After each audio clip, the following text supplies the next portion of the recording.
Okay, now we're on the gospel passage for the 22nd Sunday in Ordinary Time, which follows immediately after. Actually, not immediately after, because we skip 4 words, and then it's immediately after last week's gospel. So if you were to read it in your Bible, you would see, so Matthew 16, verses 21 to 27. The verse begins by saying, "From that time on." We don't include those verses. We just get right into Jesus began to show his disciples, which I'll read in a minute.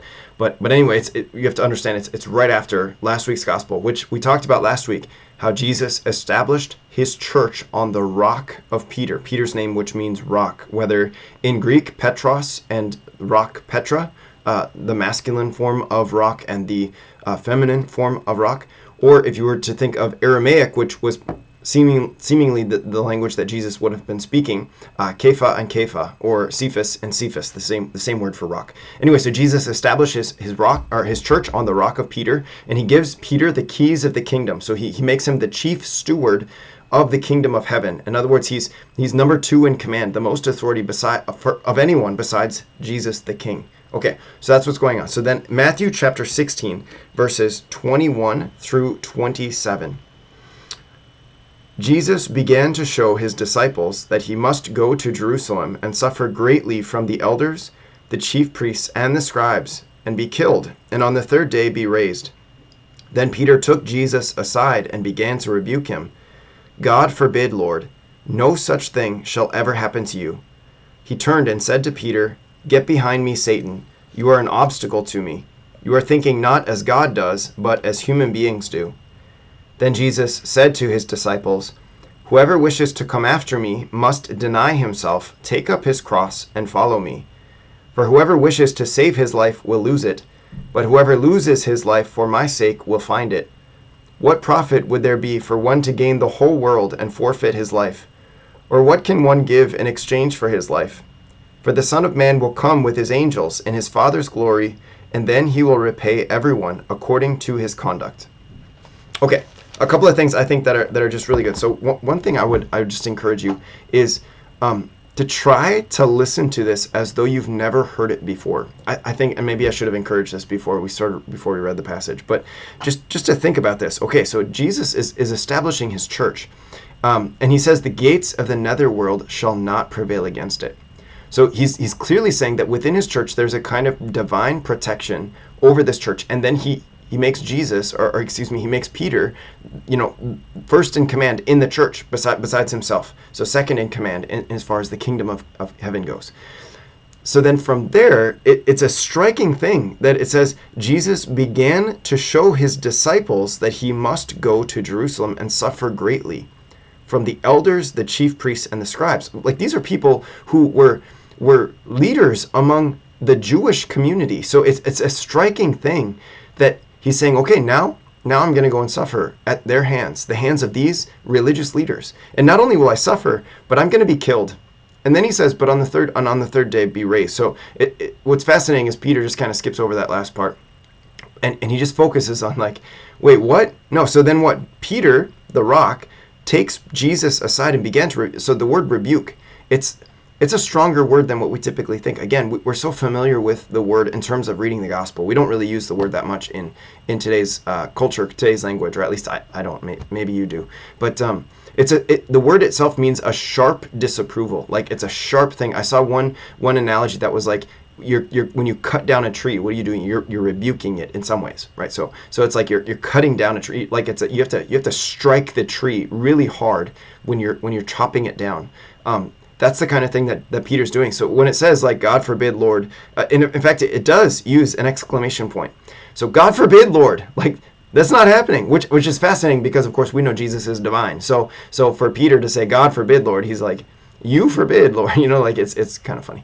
Anyway, so in other words, he's trying to use his authority that Jesus just gave him, except he's forgetting something, that Peter is ultimately number 2 in the kingdom of heaven. He's the second most authority. Next to who? Next to the king. So who's the king? Jesus, of course. So he pulls the king aside. He's like, no, this isn't going to happen. No such thing shall ever happen to you. In some ways, you really appreciate the heart of Peter of like, no, we're not going to let anyone touch you. We're not. Of course, we know the story later on that they all abandoned ship, except for John. But Peter ultimately isn't. He tries to defend him when Jesus is arrested in the garden. He pulls out his sword and whatever. But he abandons ship. He leaves. He deserts Jesus. So anyway, so that's going on. So you can appreciate his heart. But then what? Jesus, turned and said to Peter, "Get behind me, Satan." So fascinating that just a moment ago, Jesus was calling Peter the rock on which he would build his church and giving him the keys of the kingdom. And now he's giving him another new name, which is Satan. But then he says, "You are an obstacle to me." So that word obstacle in Greek means, or it is scandalon, which of course sounds like what? It sounds like scandal. Which we could say an obstacle. How many scandals do we know throughout church history, through whether personal or on a larger scale church history, different scandals. And what do those scandals do? They make it an obstacle for people to really believe in the church, for people to really believe in the Lord Jesus even. So anyway, you were an obstacle. But what I think is also fascinating, so the direct or the literal translation of the word scandalon means stumbling stone. So this is cool, right? So think of this. Peter is the rock on which Jesus built his church, and now that rock is turning into a stumbling stone for who else but Jesus. I think it's a fascinating thing that Jesus, again, he's not disconnecting from last week's gospel passage. He's not disconnecting from the moment of naming Peter the rock, but instead he's actually continuing the same image into this moment here, where he says, "You are thinking not as God does, but as human beings do." So a really important point here, I think that is worth making. We talked about how Peter is the first pope, and after him comes another pope, Linus, and after him comes another pope, Cletus, and after him another pope, Clement, and continuing on.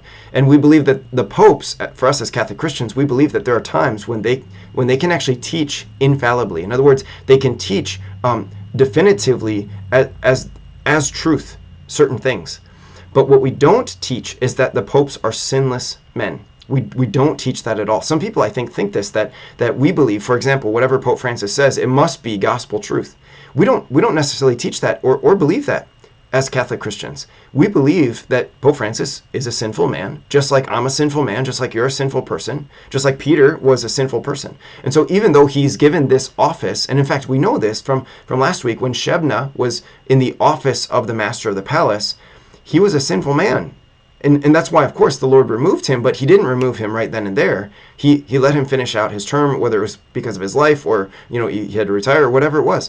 So the Lord allows sinful men to occupy prominent positions, as Jesus talks about with the scribes and the elders and the chief priests. These are sinful people who occupy prominent positions. And part of it is a mystery, part of it is a mystery that, like, why does the Lord entrust so much responsibility to us sinful people? And we don't fully know that, but what we do know is that from the words of Jesus, from what the Bible teaches, these offices are real and they are worthy of our attention, worthy of our respect. So Peter here is not thinking as God does, but as human beings do. In other words, he's not, we're going to see this in our second reading, he's conforming to the world rather than conforming to the will of God or being transformed by the will of God. But what we do know is that Peter ultimately becomes a saint. He becomes a holy leader for the church, a holy pope. He has two books in the New Testament. So it's not that, all hope is lost in this moment. It's just that something happened that Peter he wasn't thinking as God thinks, which that in itself is incredible to think about. We'll get on to the next paragraph in a minute, but just we'll leave this paragraph at this moment with this thought, that the Lord, in telling Peter that he's not thinking as God thinks, but as human beings do, he's also telling him, but Peter, you're capable of that. You're capable of thinking as God thinks, which is, I suppose, like on the surface, it's crazy. But in another sense, I guess there's something to this, because what does Jesus do then? He turns to his disciples, or we could say to the rest of his disciples.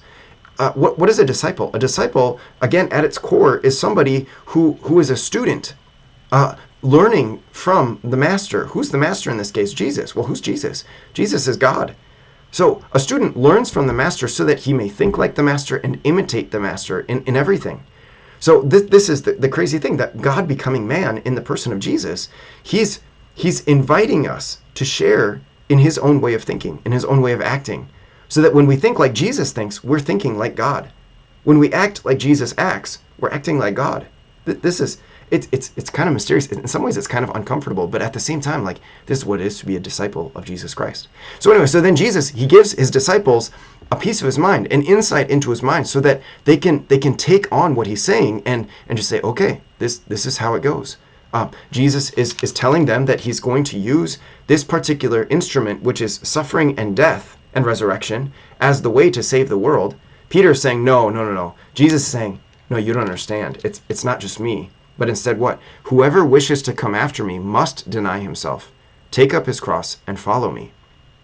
This, again, this is another phrase that we're so accustomed to hearing, but you have to understand, for someone who's following Jesus, to hear him say that you got to deny yourself, okay, sure, but then take up your cross. Jesus hadn't died on the cross yet. And before Jesus dies on the cross is hideous. You know, it's like a shameful, embarrassing, degrading way to be killed. Not just to die or to deny yourself, but to be killed, to be executed. And so Jesus is saying, you got to take up your cross and follow me. He knows that he's going to be crucified. He knows that this is the way that he's going to die, and he himself will carry his cross to Calvary.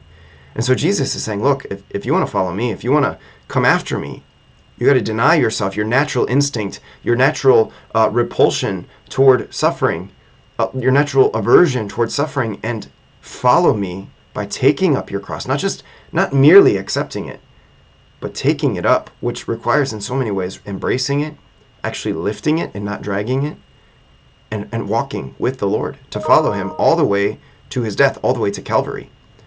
And then what does he say? Okay, for whoever wishes to save his life will lose it, but whoever loses his life for my sake will find it. This is part of the paradox of Christianity, is that Jesus has come to give his life as a ransom for many. And we as his disciples, we too are to do what? We are to give our lives for the sake of the gospel, for the sake of the good news of what God has done in the person of Jesus. And in doing this, Jesus is saying, somehow, we will find our life. We will save it. But if we seek to save our life, to preserve our life by preserving comfort, by preserving pleasure, by preserving whatever convenience, then, he says, you will lose it. For what profit would there be to gain the whole world, but to forfeit your life in the process? That word life is psyche or psyche. We think of psychology. What do we do in psychology? We don't necessarily work on a person's physical life, but we work on a person's interior life. And so if we're seeking to save our life, to preserve ourselves, Jesus is saying you're going to lose your interior life. And if you lose your interior life, then that's you can't give anything in exchange for that. What can you give in exchange for that? And then from there, he talks about the final judgment, where he says, for the Son of Man will come with his angels in his Father's glory, and then he will repay all according to his conduct. How is it that we will be rewarded or not rewarded from the Lord? Well, based on our conduct, based on whether not just we believe in the Lord, but whether we actually imitate him, proving to be his disciples. This is something that comes at the final judgment, where there will be a final judgment, where he will come again to judge us, and he will judge us according to our conduct, which of course flows out of that interior life that he has come to give us. And if our interior life is forfeited, if it's a dead interior life, then there will be no actions that flow from that, and then what will our conduct be but conduct that is not worthy of being repaid. So ultimately, what does the gospel cost us? The gospel on its surface physically is free. And at the same time, the gospel, once you get deeper, once you understand Jesus more fully, once you start to think like him, you understand the gospel costs your entire life. But when you give your entire life, it's then that you receive nothing in return except the very life of Jesus, which far outweighs your own life, as valuable as your life is. As valuable as your preferences and your comforts and your desires are, Jesus's are far more valuable, and this is what he gives in return for those who give everything that they have. It's kind of hard. And we see that even the disciples, even the apostles, the closest friends of Jesus, Peter himself, struggled to really understand this. And we're going to see this play out throughout the rest of the gospel, for that matter. But at the same time, the challenge doesn't go away. The Lord invites us into this, to follow, to come after him, to deny ourselves, take up our cross and follow him all the way to Calvary, but all the way through Calvary into new life with him. Okay, God bless you. We'll see you for the next video, which actually, so the second reading this week, I think, again, matches up really well with these readings. So I'm looking forward to sharing with you. God bless you.